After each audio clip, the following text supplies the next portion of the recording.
Welcome. This is a recording of a live Zoom presentation hosted by the Seed Library of Los Angeles, Altadena branch on Saturday, February 6th, 2021.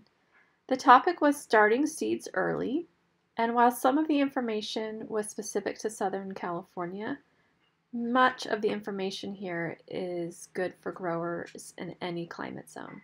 We hope you enjoy it. So we are SLOLA, and we're not for-profit local organization based here in LA. We've got a branch in Venice, but this East Side branch is based in Altadena. And before COVID, we met at the Altadena Library and hope to one day rejoin their physical location. And while we do have a lead organizer and volunteers, we are a collective. So that means that we're growing in the model that depends on participation from our community, which is you all. Our goals here in SLOLA are to acclimate seeds that are grown specific to our bioregion and climate. So to cultivate crops and plants that are more resilient, hardy, and fruitful because they're naturalized to our weather here in East LA. And that process takes 7 seasons. To build a community of gardeners and people who are interested in food security, habitat restoration, and wildlife, as well as a network of knowledgeable and wise growers and farmers and gardeners. And we're also looking to cultivate communal resiliency for us humans, the legacy of the seeds that we're growing, and the wildlife that we cohabitate with. How SLOLA works. Our meetings are always open to all who'd like to attend, and they're free. We have speakers each month who will share on various topics that we find relevant to the mission. We also factor in what our members want to learn. To be a member, you just need to live in LA, and we prefer East Side, as close to the East Side as possible. If you'd like to join and you're on the West Side, consider looking into the Venice branch. And then in order to check out seeds, we use the term check out because the intention is that you will actually be able to return the seeds once you save them. It's a $10 one-time donation, and Danielle will post the relevant links. Also sign up for our emailer and we will have those links there as well. And then tell your friends and family if they're in the area so we can grow our community here. And in order to return seeds, we would like for them to be open pollinated, organic, and non-GMO. And that's the seeds that you will check out from us as well. So for more information, just stay tuned to all of our happenings. Follow us on Instagram, and thanks for being here. Kick it back to Jessica.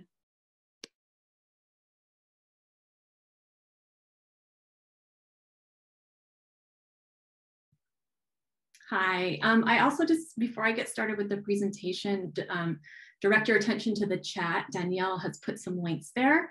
If you're local to Altadena, LA County area, and you want to become a member of the library, the new membership form is there. Our PayPal address for membership fees, our YouTube, Instagram, our email, and then at the very bottom, it says library survey, and the Altadena Library, our partner, has kind of periodically runs their own programming evaluations. And so if you're a patron of that library or you're a member of the Seed Library and you come to our meetings, they would appreciate it if you filled that out at some point. We will put all of those links in the chat again at the end of the presentation. So if you miss them now, just stay tuned and we'll get them there again. So now I'm going to take off my seed library coordinator hat and put on my master gardener hat. I'm also a certified LA County Master Gardener, and that's actually how I got connected with the Seed Library, because there are many Master Gardeners who are affiliated with both branches of the Seed Library. And I'm going to start. I see that most of the people here, at least who took the poll, are, if not in LA County, they're local to Southern California.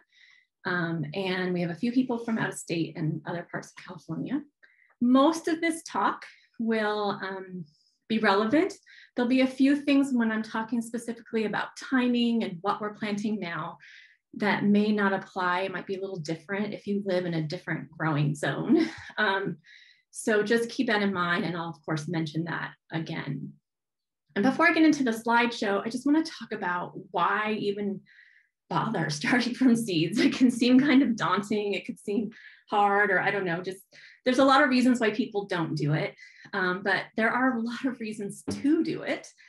And the first one is cost. Seed packets are cheap. I mean, you can get them for as little as $1. You can, they don't ever really cost more than $3.50, $4 maybe. And they come with tons of seeds in them, at least 25. So, you think about the number of plants you can grow from one seed packet versus the cost of buying seedlings already at your local nursery. It also gives us a chance to extend our seasons a little bit. We have a little bit more flexibility about when we're planting our seeds, when we're starting them. This is my favorite reason for growing from seed, is that the variety of seeds, of plants that you can grow is just expands thousands of percent. If you ever looked at a seed catalog, there are thousands of varieties of tomatoes and then maybe only a handful of varieties at a nursery. So if you're looking to expand what you're growing, or you want to explore, and there's so many amazing plants out there, seeds is a great way to do that. Also, I feel like there's a little bit less at stake, although there's maybe a little bit more time and attention into growing from seed. If something fails, you still have seeds that you can in your packet and you can start again. Whereas if you're starting from a seedling that you purchased, then if that fails, you're going back and spending more money. And then also you can save your own seeds. And as Gina mentioned, if you're collecting seed and then replanting every year from your own garden space, you will eventually get seeds that are naturalized to your specific growing environment in your garden. So another reason to explore starting from seed. All right, so I'm going to go into my presentation. I'm going to start with a tiny bit of science about seed anatomy and how the process of germination. I always, as a gardener, appreciate having a little bit of that background into the why we're doing what we're doing, and the science will tell us that. I'm going to share my screen. Just a moment.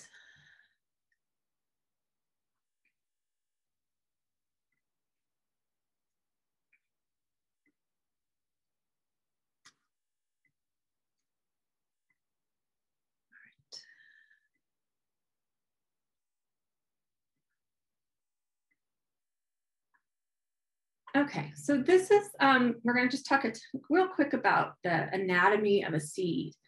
And I taught gardening classes at a K-8 school for 3 years, and this was one of my favorite lessons because I just think seeds are so amazing.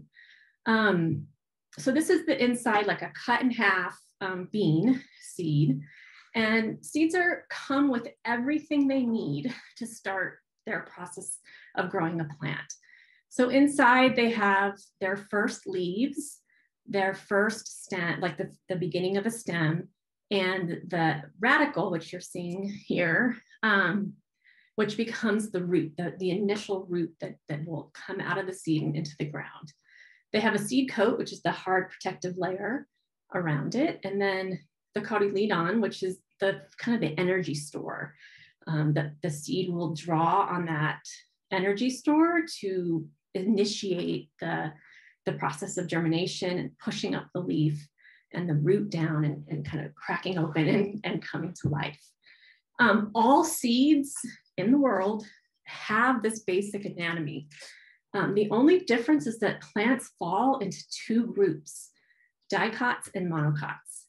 The majority of our food crops are dicots, and that just means, as you can see in the bean, that there are two of the cotyledons. I'm looking for my pointer and I cannot find it. So this is actually a photograph of a bean seed. And sorry, the monocots there are food crops that fall into the monocots are grasses. So like corn and of course our grains are all monocots, and they still have all these structures inside. They just have one of the food stores as opposed to two. So the really cool thing is that the larger seeds, you can see these basic structures with the naked eye without any magnification. So this is a pinto bean, and you can see that there's the little leaf is there, the embryonic leaf, and the little embryonic root, and the seed coat has fallen off.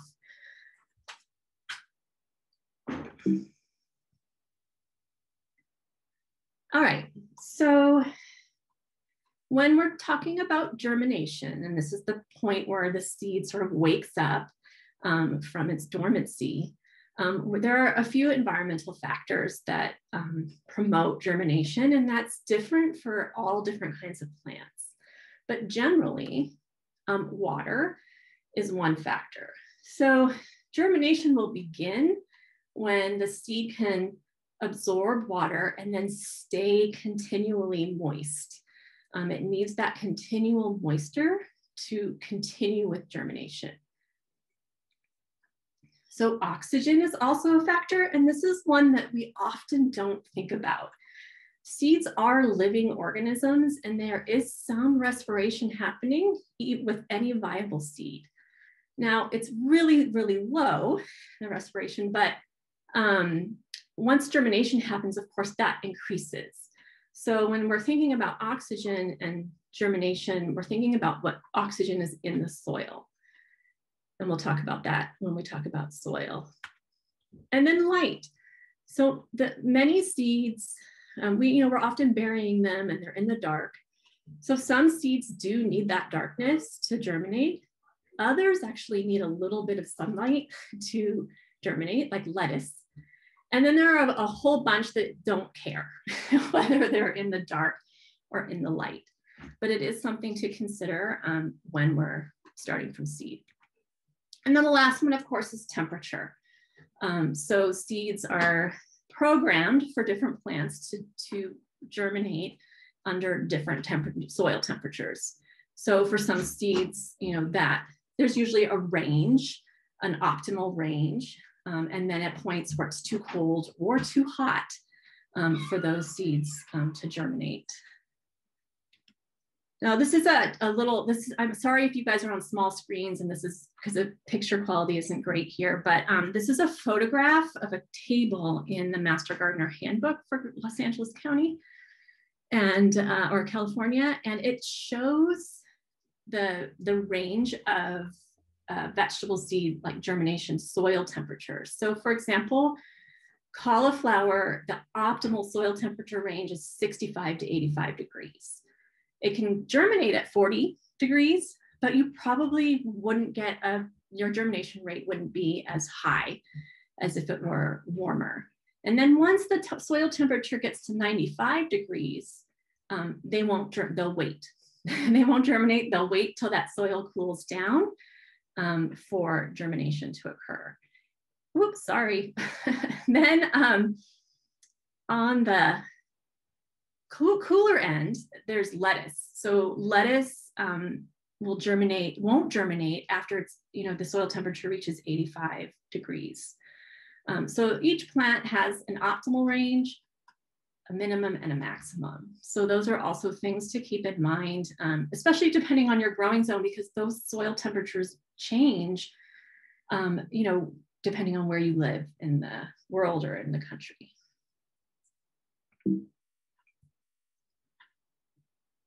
Okay, so that's a little bit about the science and how germination works. So going forward, we're really talking about how do we manipulate those environmental factors to promote germination earlier than maybe those seeds would if they were just left out to the natural environment. And so how I've organized this talk is we're going to just kind of talk about general steps, and then I'm going to talk about setup, whether you're doing it indoors or outdoors, because it changes a little bit and there's options for both.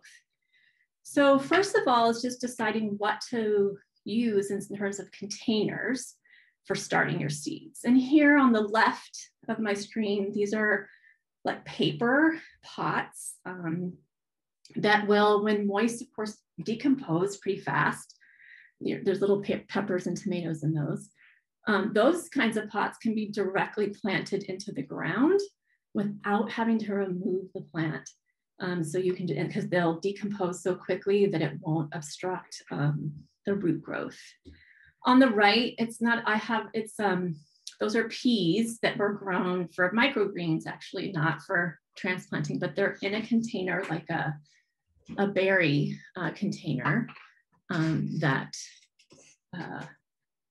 was emptied and put with soil, and it's on a windowsill. And now I'm going to stop my share just for a second, so I can see, because I have some things here. So this is sort of the container that the peas were in. This is kind of cool because it's kind of its own greenhouse all in itself.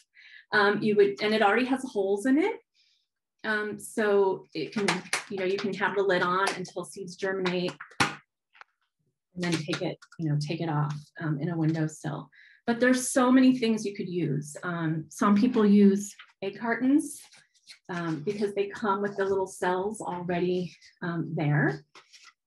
You can use toilet paper tubes, just, have them all and put them in a tray and plant in those, or any container. I mean, here's an old sour cream container.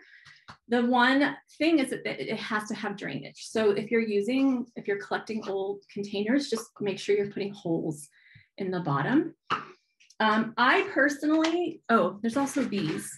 So this is one you can also buy. This one's in pretty bad shape, but trays that have multiple cells in them. And these often come with trays that you can sit them in so that the water will drain. I typically reuse the 6-packs that come from the nurseries. I collect them from my neighbors. I ask for them in my Buy Nothing group. It's just, my own preference. So I think you experiment and you decide what works best for you.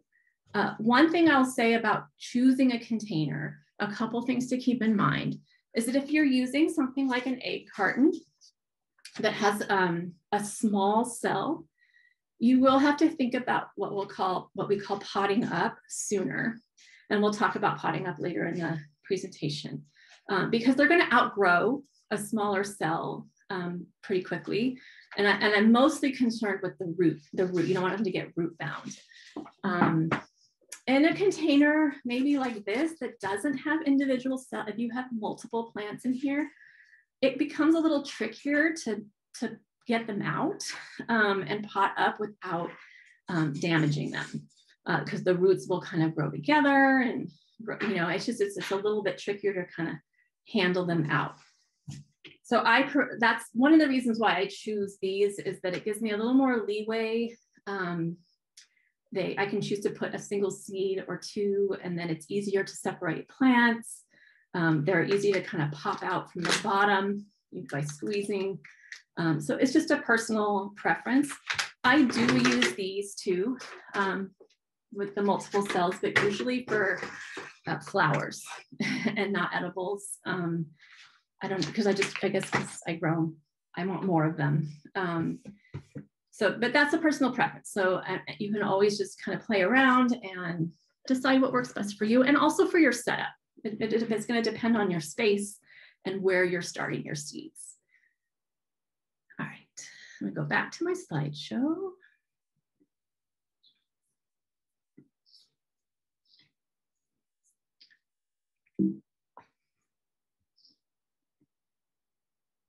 All right, so then the next big question is your growing medium. And so generally, what we need to think about when we're starting seeds is that seeds like a very even, fine textured soil or medium that will retain moisture and drain well at the same time, kind of light and loose. We'll talk about sterilization in just a moment. If you have a really heavy soil, what you'll start to do, one may not drain, and you may get really soggy soil. What that does is it also eliminates the oxygen pockets in the soil. And so now your seeds or maybe your new seedlings, if it manages to germinate, don't have the oxygen floating around in the soil. Moisture is really, really important when starting seeds. And if your soil or medium dries out when the seed, like let's say the seed just germinated and it's just kind of making its way to the top, the surface, and your soil dries out, that little tiny plant coming out is going to dry out really fast. And if that happens, then it's done. Like it's not coming back. So if at any point the soil and then the seed dries out during germination, you've lost that plant. So the soil's ability to retain moisture is going to save you a lot of heartache and really promote a much higher germination rate. So there's some gardeners sterilize their soil if they're reusing. So let's say you're not getting it out of a packaged product and you're reusing soil from last year, or you have a pot that you had something growing and you're like, oh, I'll just use this. Some gardeners will sterilize soil to get rid of bacteria and fungus that could be lurking around in the soil. And you do this by putting it out on trays in your oven and at a really, really low temperature. So like 200, and you're kind of waiting for the soil to reach about 180 degrees. It can smell kind of funky. I don't do this because even though you're supposed to, if you really want to eliminate the pest, the disease that can be in the soil, which actually is, is much, if you're growing in especially like a heated situation, those like especially fungus can grow pretty fast, but I just don't have time. So to do all of that sterilizing, but it is recommended. So I just kind of plant more and know that I may lose some, to some of these factors, and then not worry about it. But it is something that you can do if you really want to create a sterile environment.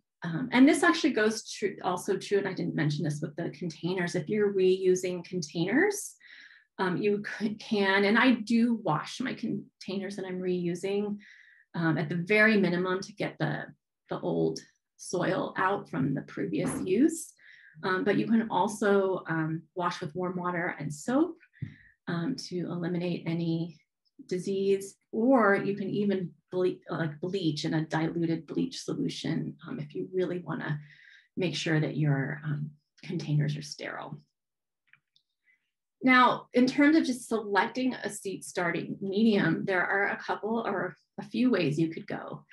Commercial seeds starting mixes are sold at nurseries. I find them to be expensive, so I opt not to use them. Another alternative is coconut coir, and that is what's being used now in place of peat moss. It's considered a greener product, and it's really just the outside of the coconut husks ground up and shredded up into a really fine growing medium. And that's what I'm using this spring. It's actually my first time using it, and so far I'm really happy with it. It really holds moisture really well. I'm not having to like run out and check on my seedlings as often. And it comes in these blocks that they're like dried, and you reconstitute them, and they're pretty inexpensive. So that maybe become my go-to. You can also mix the coconut coir into a bagged mix if you kind of want to add a little bit of nutrients into there for your young plants after they're germinated. You can also make your own. I didn't put any specific recipe, but you can go online and there's you can buy the components of a seed starting mix separately.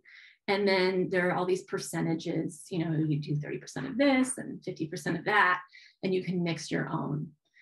And then also there's just whatever you have. and this is what I do sometimes if I don't have the ingredients on hand and I don't want to run out. I may use a bagged potting mix or dig some soil out from one of my raised beds. What I don't use is my native soil. It's really heavy and rocky and just kind of devoid of nutrients. So I don't don't just, dig from our ground, but I usually use whatever bagged mix I'm laying around. Now, the more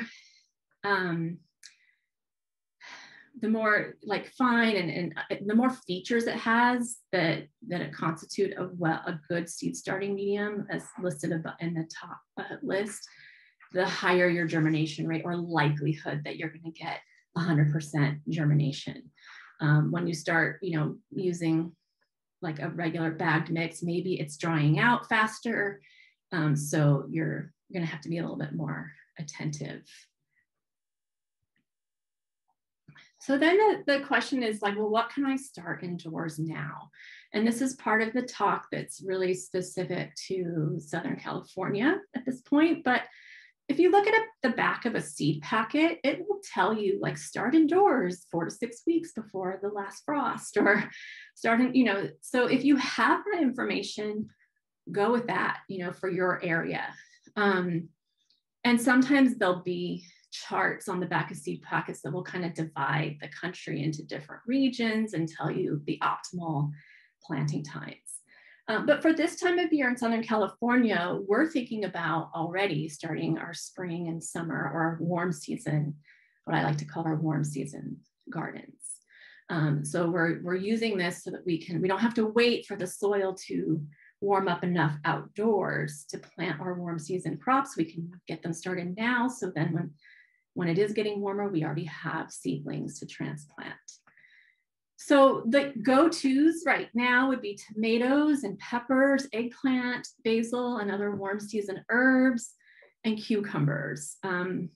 These are the plants that I start ahead of time almost every year. And then I have another tier, which is sort of in my yellow box, squash, melons, and beans, like your bush beans and pole beans. You can absolutely start these now. In my experience, find that these particular three, and I would put sunflowers in this category too, do better when they're sowed directly into the ground and not transplanted. So I usually start some, and then I also plant directly when the soil warms up. And I find that often my squashes and melons, the ones that I've sown directly into the soil outdoors, do better. They always get bigger, then they surpass the transplants. And that's because some plants are more susceptible to what we call setback. And they just don't like, changing their environment. And so they kind of stop for a minute. They have to adjust, and then they can start growing again. And I in my experience, but other gardeners may have different experiences, but in my experience, these three, I try to hold out and plant them directly in the soil. And then there are some crops that don't do well as transplants, and that's of course the root crops. So carrots, beets, radishes. Generally, these beets in Southern California can almost grow year round. Carrots and radishes usually in the cooler seasons, but anything that's grown where the edible piece is, that big taproot, they don't transplant well, and we just direct seed. Corn is another one that doesn't like to be transplanted, and I think most gardeners just direct seed those straight into the ground. And potatoes, and those are things that potatoes we can almost grow year round as well, but just because the nature of potatoes, they grow underground and you're planting the potato, but that's just something you would do directly outside. Another thing I want to say about this piece is that usually when we're talking about starting indoors, we're thinking about starting our warm season crops early. We typically don't do it the other way around, like starting cool season, except for our brassicas. So in Southern California, we grow our brassicas starting in the fall. So that's like broccoli and cabbage and cauliflower, all those. And you can start those seeds early in pots outside in the shade. And so you can get those going early in like August or September, keeping them out of the blazing afternoon heat. And then you have seedlings to put in the ground in October once the the temperature cools down. And and also I don't know what like the planting seasons are like in the cooler parts of the country. So I imagine that there are some people who are starting brassicas now, or they can in March. And so maybe if you're living in a cold climate, you can start them indoors now. But so this list is really particular to Southern California. But I'm sure there are resources in your part of the world that can help you kind of direct you in the right direction on that. And then planting depth. So this usually your seed packet will tell you what depth to plant your seed. But I know that like the seeds you get from us at the seed library don't have that information on the packet. And the general kind of, if you like looked it up online, it would say you generally plant seeds twice as deep as they are big. So some people say width, some people say diameter. So I just kind of gave you a little list here, and and it's not an exact science.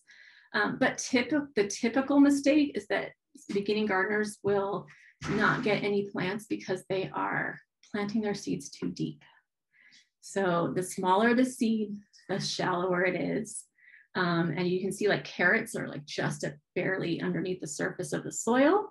And then lettuce lettuce is one of those seeds that needs a little bit of sunlight to germinate, to get, like full germination.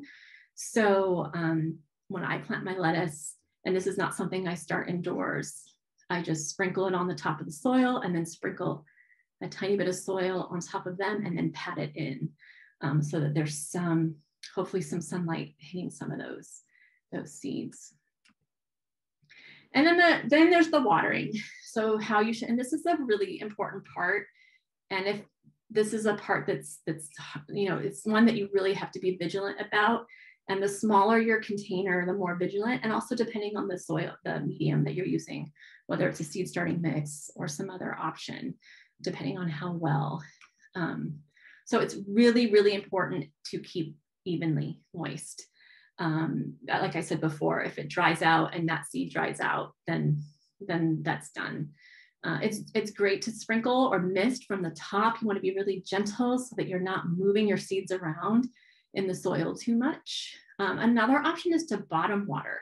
So you can set your smaller containers inside of a tray and then fill the tray at the bottom and the soil or medium will absorb the moisture from the bottom. And that actually is a great way to kind of keep even moisture because the soil will take it up as it needs it. You can also cover your pots and stuff with a plastic sheet or a bag or a commercially made top to help keep in moisture. And then you see here, I have a cup of tea sitting next to my seedlings or not yet germinated seeds here. And this is chamomile. This is not something that's studied or by UC or anything. This is just like an anecdotal gardening tip that I have, a gardener told me, I don't know, a decade ago, and it has been successful for me. So one of the common problems especially with our tomatoes and peppers and eggplant, kind of the ones that fall into the nightshade family, is there's a fungus in the soil that can cause I don't know what it is, like a thing called damping off. And if you've ever seen this, so like your seed will germinate, it'll start to sort of unfold its first leaves, and then it'll kind of shrivel from the top and die. And that's called damping off, and that's caused by a fungus that's living in the soil. And it's a fungus that thrives in warm, moist places. So if you're using something like a greenhouse or heating mats, you're creating conditions for this fungus to proliferate. For some reason, chamomile tea seems to keep this fungus at bay. And so what I do is I brew a cup of chamomile tea. I use 2 tea bags, let it cool, pour it into my watering can and fill the rest of the can with water. And then periodically I water all of my seedlings with the diluted chamomile. And since I've been doing this, I have not had napping off for my tomatoes or peppers. And I usually, will water with it, once or twice before the germination. And then once the seeds come up, I water again with the chamomile solution. Once they've put on a true leaf, then, which we'll talk about a little bit in a minute, you don't need to worry about it anymore. Okay, the plant can kind of fight it off. But when they're really young, just emerged seedlings, the fungus can get them. All right, so I'm going to pause and take some questions before we move on to setup for indoors and outdoors. So so let's see, Danielle. Yes, yeah, I can go ahead and run through these questions really quickly. Okay. So first question is succulent potting mix okay? I would say no. I think it tends to have a lot of sand in it, and it might be too, well, it probably drains really well. I'm not sure what the moisture retention is going to be on that. You could try it, but that would not be one I would go for. Okay. Do you use Coco Coir by itself? I do. However, I mean, I plan to pot up my plants really, pretty quickly. So I will put them into a regular soil mix. I think if I was going to let them kind of hang out in the container, I would mix it in with some potting soil just for some added nutrients. Okay. What is the bleach to water ratio when sterilizing the? Oh, it's just 10 pots? to 1. 1 part bleach, 10 parts water. It's like a dip. You would just kind of dip, rinse, or let dip, and you can even just let dry. Okay. Do you need to fertilize potting soil that was previously used? I don't do that. So here's maybe, but I would be cautious. It's really easy to over fertilize seedlings. So I would just kind of go with what you have, and then maybe when you pot up or you put in the ground, make sure that you're putting them into a rich, nutrient dense environment. But it is easy to over fertilize young plants. Okay. If you begin herbs indoors but are apartment gardening, can you continue your herbs inside? I would say it depends on if you're like what your sunlight is like. Do you have a direct, window that you can grow directly in, and which herbs? So if you have like a window, like a south facing window would be ideal, that gets sunlight most of the day.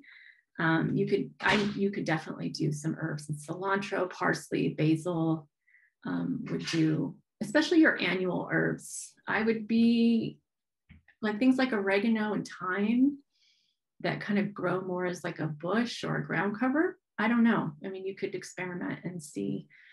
Also, just depending on like your pot size, you have to think about how big the plant grows and how much room you have for pots and how big the pot would be.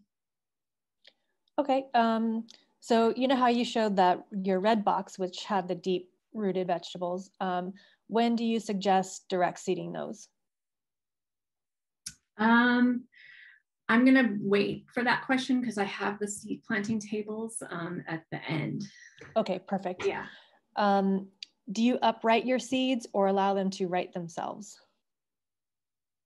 I don't know that I understand the question. I'm not sure. Christy, if you'd like to clarify and maybe reword the question in the chat, I can go ahead and come back to this. The question originally was, do you upright your seeds or allow them to right themselves? So the next question I'll jump to, at what point do you fertilize, or is it not needed? I don't fertilize my seedlings. I don't do any fertilizing until they're in the ground. It's really easy to over fertilize. There should be enough nutrients in the soil. I mean, one thing you could do is just make sure you're starting with, fresh soil or soil that you've added compost to. That's again, kind of a really, really mature compost that's, you know, fine and has all the features of seed starting, but there's really no need to fertilize the seedlings. But once they're transplanted, then you could start looking at fertilizing. Okay. Do you recommend germinating seeds in wet paper towels? That is one, that is one, well, yes. I mean, that's one, we'll talk, that's in my next section, but that is definitely one of the methods. Okay, and do you soak any particular seeds in water before putting in soil? You can peas like to be soaked for about 12, like overnight, 12 hours. And you can also do that with beans. Again, just don't let them sit there for days. Beans also, yeah, there's advantages to soaking those as well. Okay, do you have to pot up, or can you just put the small seedlings in the ground? How do you know when to pot them up? I'm going to hold the answer to that because I cover it coming up. I also can't believe how late it is. I'm looking at the time. Okay. So let me jump back in and maybe, and then we can kind of hold questions until the next piece. Okay, perfect. Okay, so I'm just going to talk a little bit about setup, what it might look like inside and outside. Also at this point, and then I may skip the next block of questions just and wait till the end because I'm seeing that my talk is going longer than when I practiced. Okay.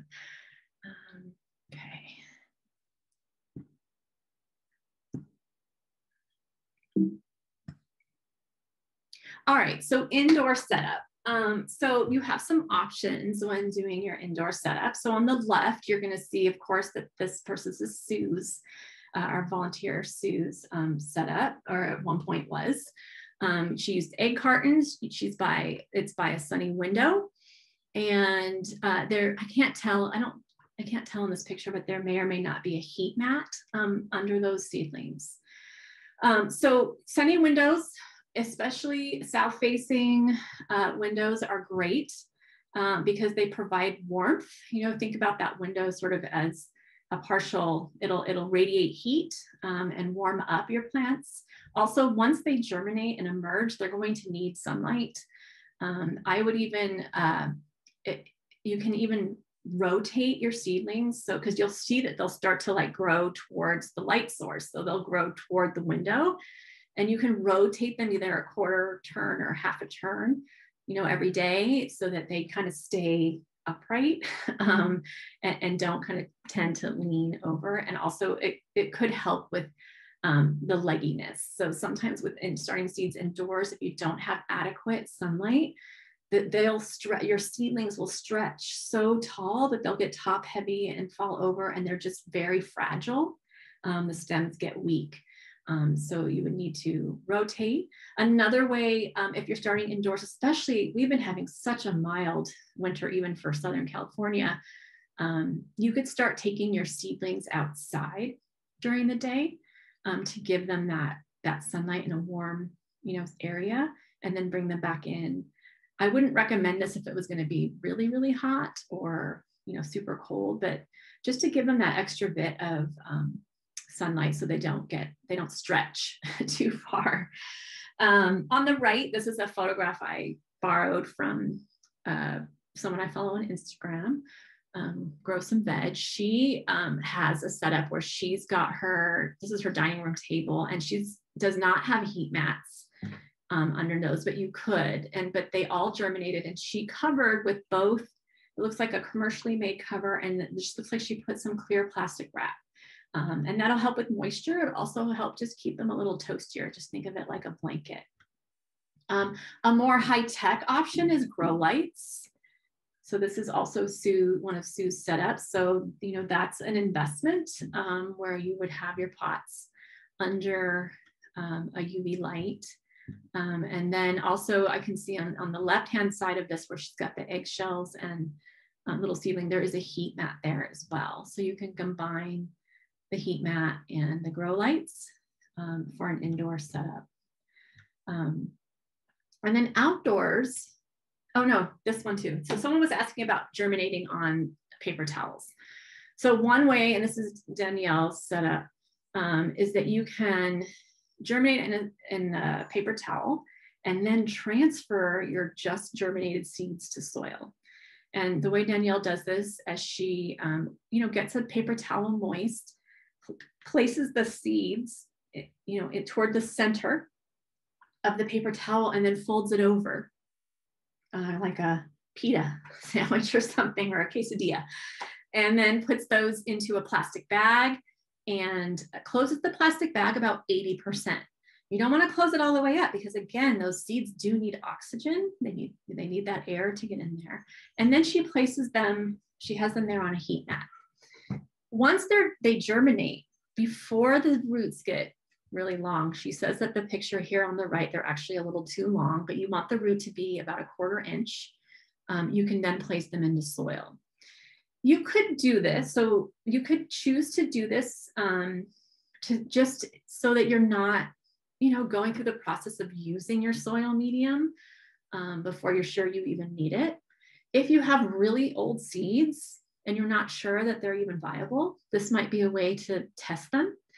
You could even just take a few seeds out of your stash and test for, germination rate, and then decide if you're going to, start others in a growing medium. So that is another possibility. I personally have never started seeds this way.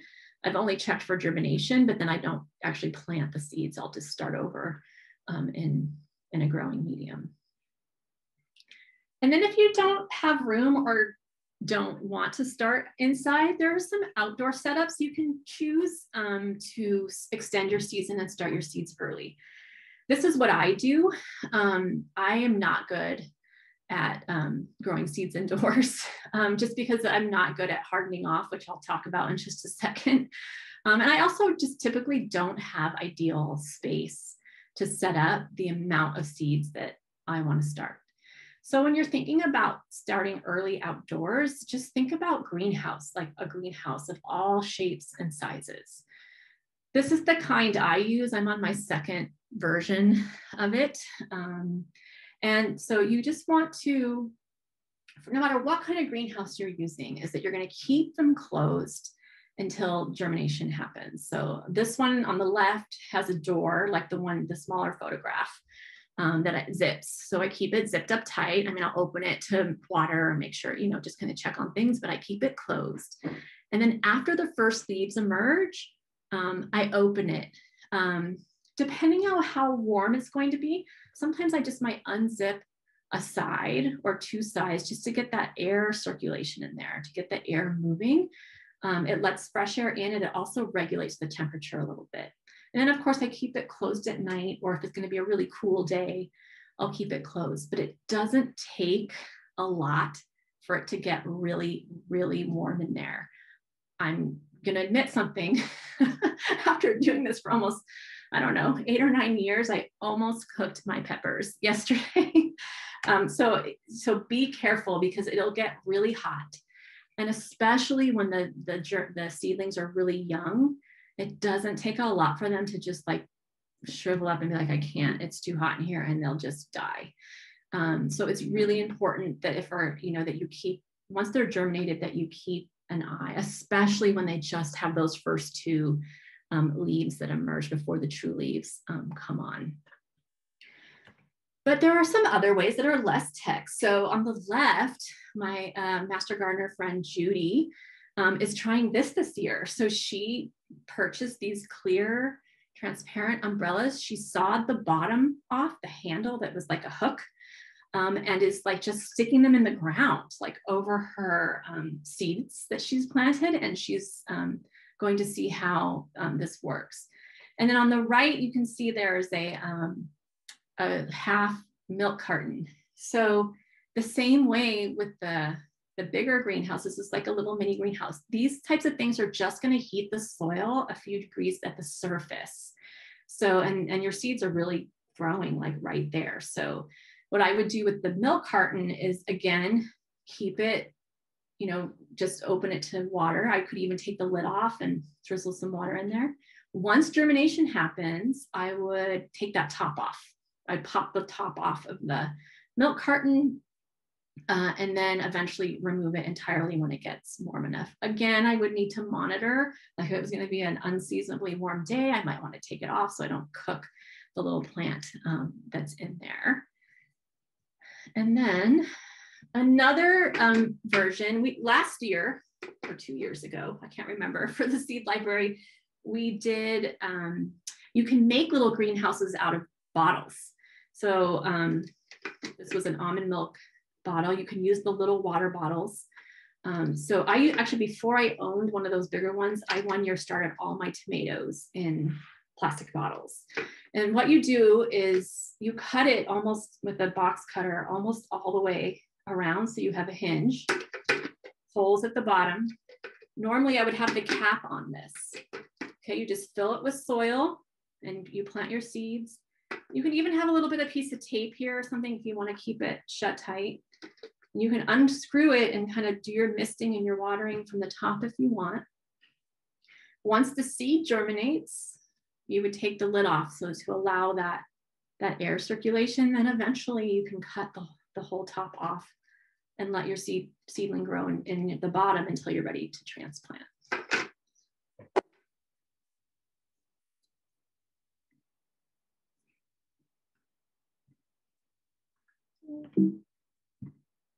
I'm going to skip these questions. I'm just going to go through because I want to be mindful of people's time. All right, so potting up, someone asked about. So potting up is the process of taking the plants out of a smaller container and putting them into a larger one. We do this to give plants more room to grow. If you're, especially like it's not quite warm enough to maybe put them in the ground outside. Maybe you started in a really small cell and you need to get them in a bigger pot so the roots can, proliferate and grow better. And then tomatoes specifically really benefit from potting up. And I'll talk about that a little bit in a second. And then when we do it, so you can pot up once your seedling has what we call 2 true leaves. And I have pictures of those in my next slide.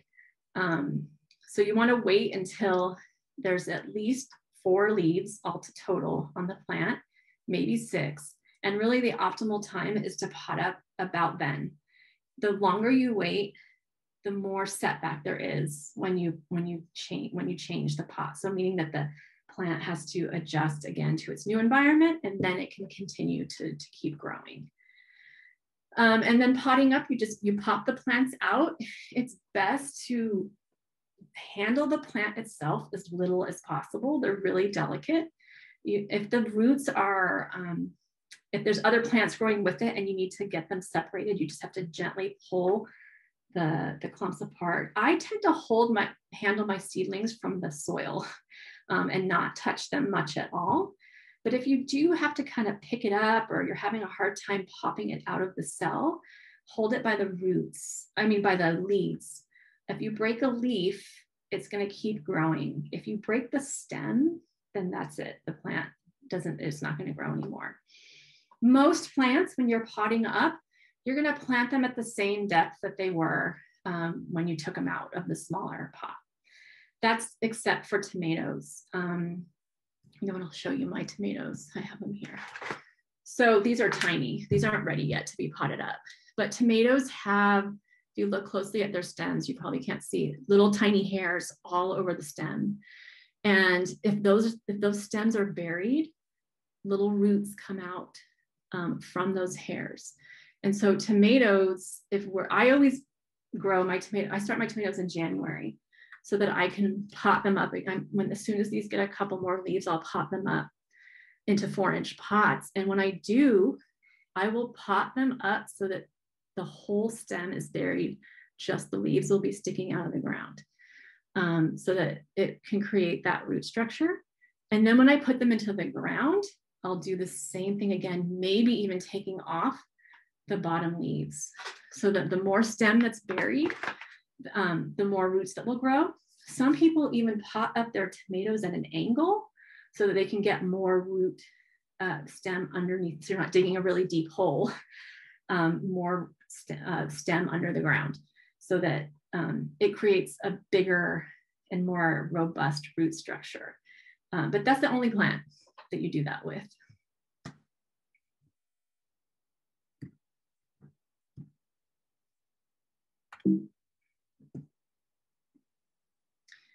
Oh, and then so just a quick on the true leaves. So as you remember back to the seed diagram at the very beginning, the plant already comes, ready with 2 leaves inside the seed.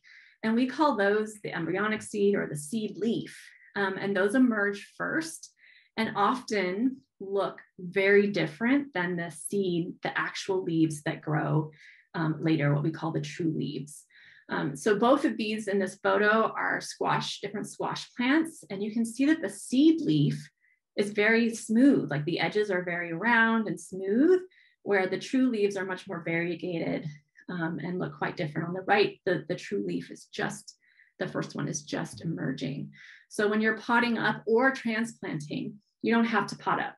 If your outdoor environment is ready for your seedlings, you can, transplant right up, right from your original planting, but you do need to make sure that your seedling has at least 2 true leaves. The one on the left, that was a seed that was sown directly in the soil. So just be on the lookout. So this is squash. And these are tomatoes, same thing. So on the left, the tomatoes on the left are just germinated, just sprouted, and those are their seed leaves. And then the true leaf on the right, you can see looks like the tomato leaf that we we recognize. And if I was going to transplant this one on the right, I would transplant all the way up to those first true leaves. I might even take off the lowest true leaf and plant up to the next set. And then the last piece is hardening off. So if you start your seeds indoors, you're going to need the heart to harden them off before you transplant outside. And this is so that it's the process of getting them used to being outside. The environment in your house is much more even and controlled than the environment outside, especially temperature-wise. Even with no heat on at night, your indoor temperature is not going to fluctuate nearly as much as the outdoor temperature. Also, just sort of the depending on where your garden is, you might have radiant heat from walls, the direct sunlight, in a really intense heat time of the day, if we're having a really unusually warm day. So it's really important to do this step because plants can go into shock and sometimes they don't make it, or the setback will be so big that it'll take a really long time for them to come back from that and then start putting on new growth and doing what we want them to do. So to do this, you take them outdoors during the day.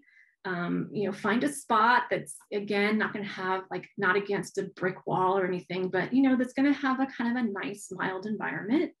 And then you can increase the time every day, maybe even like morning sun and afternoon shade. And you they're really delicate. You kind of have to get them tough before you get them outside. And this is the reason that I decided to do things outside, because I just wasn't good at this. I'd always forget and, things wouldn't go my way. So yeah, protect them from the direct hot sunlight. If we're going to have an unusually warm day in March, then you would just think about where they might be in the afternoon. Eventually you increase this time until you're leaving them out overnight, and then let them hang out outside in their pots, for a few days, for a little while before you then put them into the ground. And then you'll know that they'll be ready. They'll be kind of conditioned for this new outdoor environment. And then just to wrap up, just some quick common mistakes. And I've made all of these mistakes, all of them.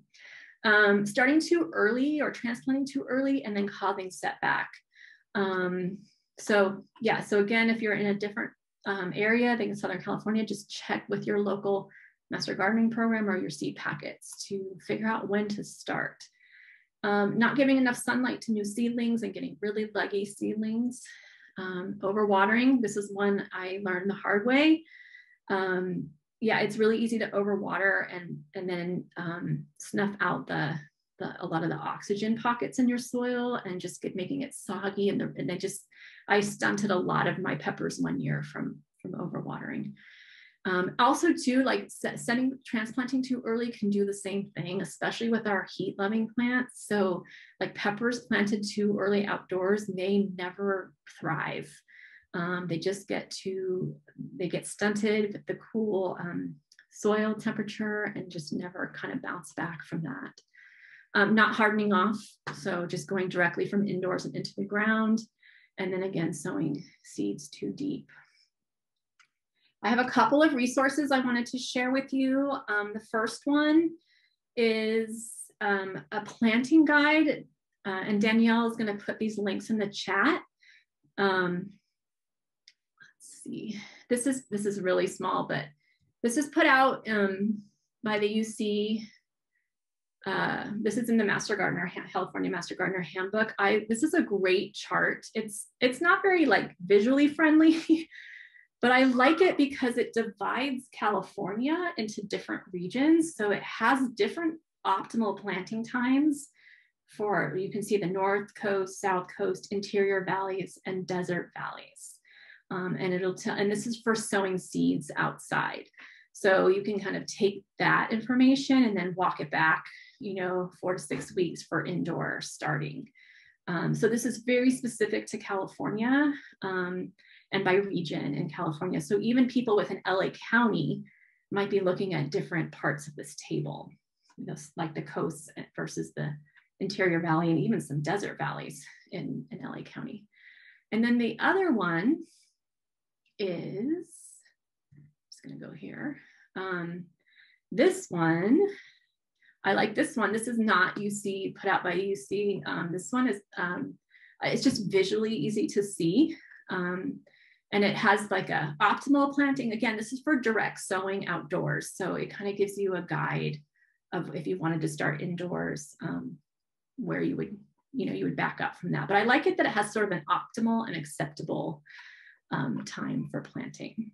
So those two links will be in the chat, and I am ready for questions. And I realize it's 11:05, so I apologize. It went longer.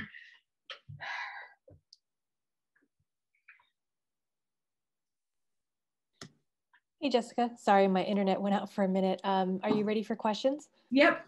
Okay, so one thing I wanted to mention to everybody is if you're already a member, you should have received our email this past week to make sure to submit your seed orders by today. So check your email if you're already a member. Please make sure to submit your seed orders today. We can make sure we get them out to you. I'm also going to resubmit the links here in the chat so that you guys have all of our general resources. If you'd like to become a member, if you live in the vicinity of Northeast LA, please click the new member form and fill that out. We can, get you started on that for next month, and you can order 4 varieties of seeds for March. So go ahead and click that new member form if you're in the vicinity, and we'll get that processed for you. Okay, so we have a few more questions. Mm-hmm. Okay, so here's a good one. How long do commercial bags of seeds remain viable? Mm-hmm. More than a year after after you've purchased them? Yes, definitely. It really depends on the seed, and off the top of my head, I can't remember, what shelf life each seed has, but easily 4 years, I would say, for most seeds at the minimum. So this batch of seeds, and actually another possibility for transplanting, I forgot. These are old, and you can see that I have a lot of plants in one cell. So these seeds were probably 9 years old, and I wasn't sure what the germination was going to be like, so I overplanted. So even if you have old seeds, it's not that like none of them are going to germinate. You might have a 50% germination rate, an 80% germinate, and so just overplant, and you're bound to get some. Now, if they're 20 years old, then maybe not. yeah, so these tomatoes are actually from the seed library catalog, and they were seeming a little old, so I just kind of wanted to try them out, see, and also just get fresh seed for the library catalog. And one thing I do want to mention, if you have a lot of plants in one cell and you don't want to worry about untangling all the roots and stuff, I could transplant all 4 of these plants together or pot up and then cut the 3 that I didn't want very carefully, right at the level of the soil. And then they'll just die. And then the one will thrive in its place. So that's another way if you don't want to untangle roots. Okay, thanks. In the greenhouse, do you leave off the plastic hood of the seed tray? Yes. Okay, and do you have suggestions for natural fertilizers?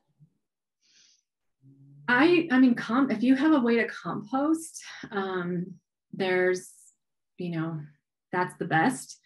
However, if you're really knowing you need a certain kind, element of fertilizer. So there's nitrogen, phosphorus, and potassium are the 3 pieces of fertilizers, and they're mixed at all different. So if you look at like a commercial fertilizer, it has 3 numbers on it, and each of those numbers is like nitrogen. I can never remember which comes first. It's phosphorus, potassium, or potassium, phosphorus, but those numbers tell you how much it is. So if your soil is really lacking in nitrogen, then you can choose one that has a higher nitrogen content. And there's many, many, many commercial fertilizers that are natural fertilizers that are derived from natural products. Yeah. Okay. When harvesting seeds from old vegetables, do I dry them out first, the seeds, or can I plant them right away into the soil? For example, yellow squash. That's a good question. It would probably depend. It would depend on the plant and the time of year. So by the time your squash seeds are mature, and actually squash seeds they're not going to dry on the plant because they're inside that fruit. You'd have to let the fruit rot, and if you were letting it go naturally. But no, you don't have, once they're mature, and if the conditions are right, they'll germinate again. Yeah. You don't have to keep them like on a shelf for a year or anything. But it really depend on the seed. Like I'm just thinking about so think of like wildflowers. They, bloom, and then they produce their seeds and they disperse their seeds, but then they don't spring back up until the next year when the conditions are right again. So yeah, but they certainly would if the conditions were right. Okay, we've had a couple questions. This is just a comment. We've had a couple questions about this session and replay. So I just want to remind everybody that we do publish this video recording in YouTube. You can actually click on the link. So I've throughout the session, I've been pasting the links as a group into the chat. You can go ahead and click on that YouTube link, and that YouTube link will take you to our recent past sessions that we've been doing since the fall. So if there's any that you guys have missed, you can watch them. And we'll send out the link again in our newsletter next week when we get this video processed and get it on YouTube. So you will be able to watch all of this great information again. So I just wanted to make that comment, let everybody know that we will have this video available. If you're not signed up for our newsletter, send an email to the email address that I also included in those links, and we'll make sure to get you on our newsletter. Okay, so another question is, how do you avoid spindly seedlings? Mm-hmm. So that's a lack of sunlight. And if you're indoors and you don't have a really good place for direct sunlight, that's going to happen because they're looking, those leaves are like, where's the sunlight? And so they're reaching for the sunlight. So one is to make sure that you have an adequate and direct sunlight's the best. So, south facing, several hours a day, rotate the tray or the pot so that, they're not like leaning in one direction looking, or take them outside for a couple hours a day so that they're able to get adequate sunlight. Because yeah, it is a challenge when you're indoors. We have a couple questions about how to get your soil analyzed. Oh, interesting. Okay. I know that there are, for basic soil analytics, I guess, there you can get like commercially made seed or soil tools from like a hardware store. Sometimes they just will tell you really basic, like your pH, and maybe some basic nutrients. For more in depth, there are a number of labs that you can send samples to, and they will analyze them. I know some of those labs were shut down during COVID, and I don't know if they've been reopened yet. And they vary in cost. There's one in California, I think, or Oregon that does one. I can't think of the name. And then I know one that a lot of my gardening friends use and I've used is UMass. University of Massachusetts has a soil lab, and you send them, like they have very specific instructions about how to gather the soil and how to send it and ship it. But then they return you get quite a bit of information about not only what's nutrients, but also what micronutrients are in there, and the composition of your soil. And they also will give you recommendations. Like if you tell them, oh, I'm using this soil to plant food crops or trees or whatever, then they can tell you how to amend or what to add to your soil for optimal growth. They also check for lead. So if you're concerned about environmental lead from paint or a nearby business, or being close to the road from years back, they will analyze soil for lead as well, which is, I think, in urban settings, if you're concerned, it's a good thing to get checked. Okay, here's a great question for all of us. Is it okay to plant wildflowers right now? Yeah, wildflowers, I would just put those outside. Right before it rained, I just like scattered seeds everywhere, because they will emerge when they're ready. They'll just sit until the conditions are right. So okay, I think we had one more about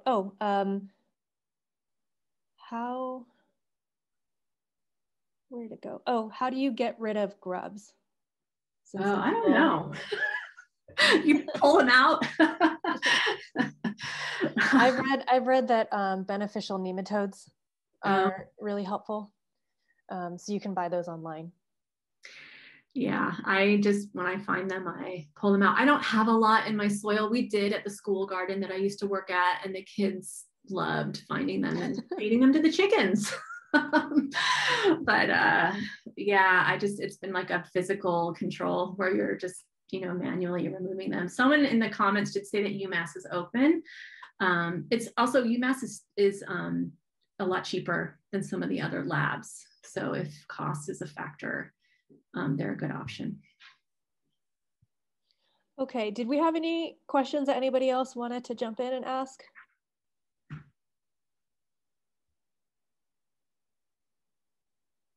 There are a few that I think are really specific. I think we can follow up with you guys in email after. If there's no other general questions, I think we're good.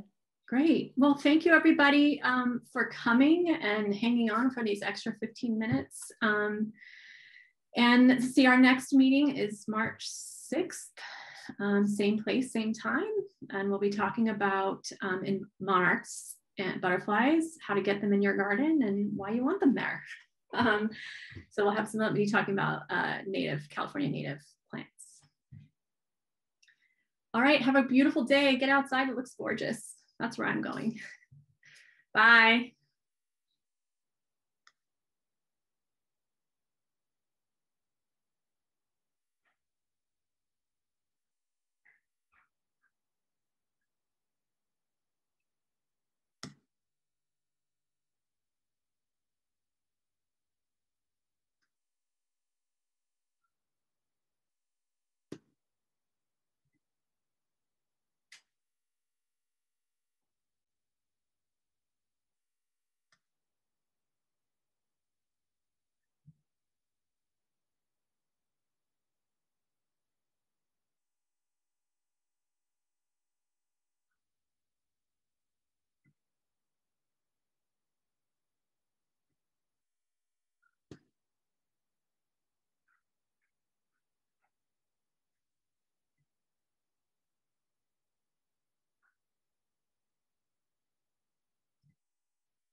That seemed to go well.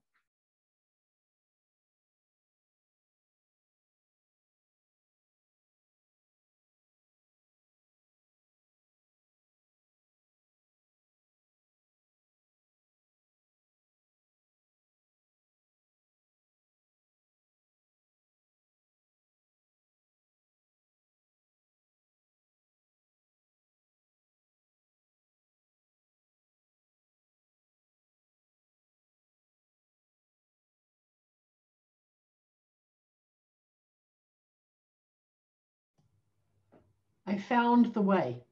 I found the way. I just put them back in the waiting room. That's what I started doing. I'm like, oh. I started doing that too.